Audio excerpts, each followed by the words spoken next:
Hello everyone and welcome to today's video. Today I'm going over the most recent article I could find about the California 13th House of Representative race between Republican incumbent John Duarte and Democratic challenger Adam Gray. This article is by the California Globe, and this has the most updated information we currently have right now, where things stand on the race, what we know about it, and where we go forward from here. I'll read this article and tell you all the information it has, and then I'll do a final part where I just show you the map of the district and what districts are at percentage-wise.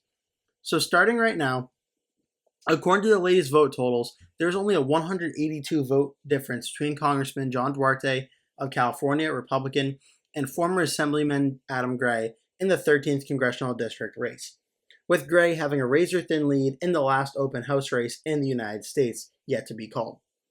During the 2022 midterms, the 13th Congressional District, which spans parts of the San Joaquin Valley, covering all of Merced County, most of Madera County, and parts of Stanislaus, Fresno, and San Joaquin counties, was the location of the closest House race in the country. Modesto pistachio farmer and businessman John Duarte managed to get a surprise victory in the district, defeating Gray by 564 votes in 2022. The race was not called until early December, thanks to harrowingly close figures. This only encouraged the Democrat Adam Gray to run again in this race in 2024, seeking to be victorious the second time around in a very, very close election year. And so far, initially in 2024, it didn't look much different. The primary decided it would be Gray and Duarte yet again, with every election prediction labeling this race as a toss-up. Polls showed that Gray had a narrow lead of 46% to 45% with 9% undecided and a 5.6% margin of error going into Election Day, certainly showing a very, very close race. Gray ran on more of what could be described a DINO or Dino moderate stances than in 2022 to appeal to centrist and undecided voters. Dino meaning, of course, Democrat in name only. However, Gray was hit particularly hard in the weeks before Election Day. Following new information revealed, he had been given around $40,000 to family members from previous campaign funds.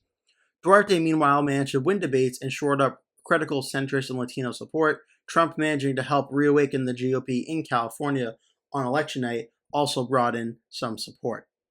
On Election Day, initial results showed that that Duarte was up over Gray 56,785 votes to 53,596.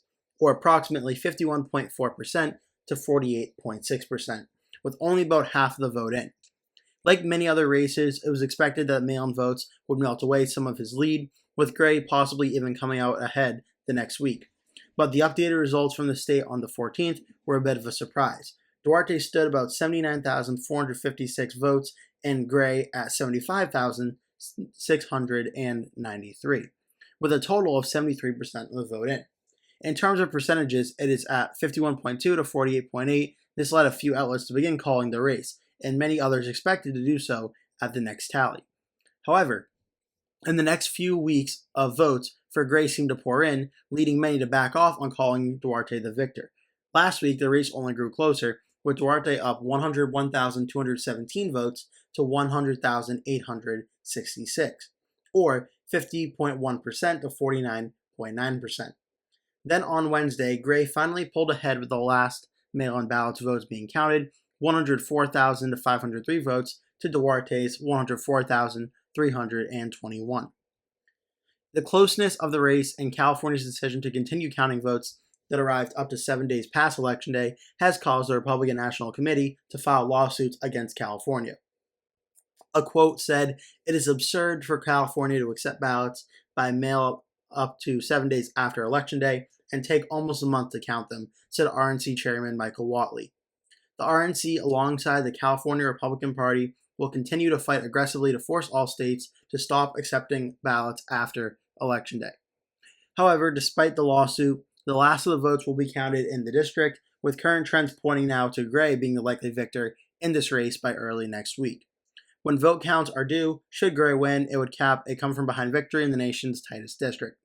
While it is too late for the Democrats to gain control of the House, a victory in the 13th district would keep the Republican majority within a few members, as well as increase the number of Democratic members of the House after a few other House races flipped from earlier this month, including several contested races in Orange County. Quote, the GOP is doing everything they can to get cured vote signatures right now, but the mail-in ballot are what turned things around here last minute, said Ann Granger, a researcher who keeps track on the close House races in Western states, to the Globe on this past Thursday. Quote, if there was no acceptance of mail-in ballots up to a week after, Duarte would have won, and Steele probably would have won too. That Steele ran in the California 45th district. The RNC is really going to go after California on this. Democrats know that mail-in ballots favor them, so they'll fight too. Quote, in 2022, the Duarte-Gray race brought into question recounts and vote counting. It's deja vu right now, but now with the Republicans pressing the latter issue more, and if Duarte loses, you can bet the RNC and the GOP will push hard on the late vote counting. Final votes in the race are expected soon. And again, that came out just yesterday, November 29th. So we could be getting some very, very important news out of this race potentially today, and if not, we could be getting the results and final vote counts as early as Monday. So that's where things stand right now. That's the closest and most updated source on the ground in California right now for everything that we know.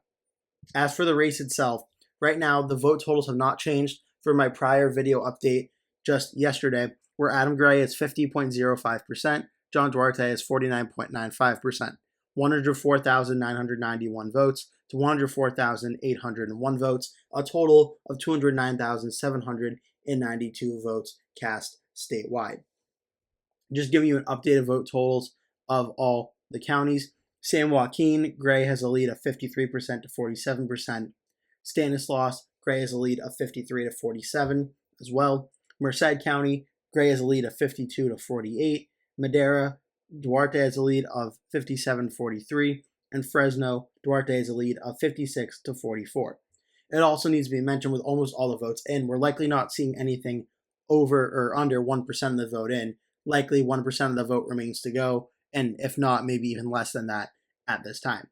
There is still enough mathematical votes left for Duarte to win this race, but all things certainly point to the fact that Adam Gray does have the advantage right now, and if I had to call the race right now, I would say it's more likely than not Adam Gray is going to win this race, but we're waiting for all the votes to come in.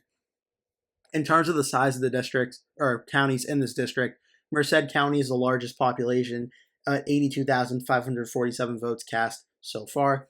Stanislaus is 58,758 votes. That is the second largest county in this district. Madera has 33,525 votes counted so far. That is the third largest. Fresno is 20,200 votes so far. That is the fourth largest in the district. And San Joaquin is 14,762. That is the smallest county in this district. So that's where things stand right now in the election results in California 13. As for the overall House map, Republicans have 220 seats, Democrats have 214, and like the article said, this is the last remaining House race in the entire United States that has not yet been called. Right now, Adam Gray versus John Duarte. We did have a very close race down here in California 45, where Derek Tran, the Democrat, defeated the Republican incumbent Michelle Steele. That race has been called for the Democrat. And keeping with California, there was also another flip in California 27, where Democrat George Whitesides defeated Republican incumbent Mike Garcia. And there also were a lot of other flips on election night as well, such as the Republican Nick Begich defeating Democratic incumbent Mary Peltola in Alaska at large, Democrat candidate Janelle Bynum defeating Republican Lori Chavez DeRemer by 3% in Oregon District 5. We had a Republican pickup in Colorado 8, and Michigan 7, and PA 7, and PA 8. We did have a Democrat pickup in New York 19, and I believe we had one more in New York as well. Or no, this is actually a hold in New York 3. But certainly a very, very close race in the House of Representatives, and where all eyes are on California 13. We know Republicans will hold a majority, but this seat could play very, very pivotal into what is actually able to get done by the majority party come January. And lastly, before I finish off this video, I do just want to show you the Cook PVI map for this district. Right now, even though John Duarte does represent the district, the Cook PVI is Democrat +4, which means in a generic Republican versus generic Democrat, the district does lean by Democrat +4, meaning the Democrats start off with about a 4-point advantage. That would be more in the lean to likely column of a district and would be expected to be won by the Democrat by about 4 points. So this is a very, very uphill battle for the Republican John Duarte, and it appears things are trending in the Democrat Adam Gray's direction. But again, we have to wait for all the votes to be counted. That is all the news and everything that is up to date right now. According to California 13, that is the most updated source we have to go off of right now, and we just have to wait and see for more votes to come out. That'll do it for today's video. Thank you so much for watching. Please remember to give this video a like, click subscribe, share with your friends and family, and I hope to see you in a future video. That will do it for today's video. Thank you so much for watching. If you enjoyed the video, please remember to give it a like. And if you really liked it, please remember to click the subscribe button. And make sure you turn post notifications on so you always get notified when I post a new video. That way you never miss one. Also, please remember to share this video with your friends and family if you really like the video. And remember to stay tuned because I'll be posting at least one video every single day leading up until Election Day. So I'd really appreciate it if you keep coming back and watching those videos. Thank you so much for watching, and I hope to see you in a future video.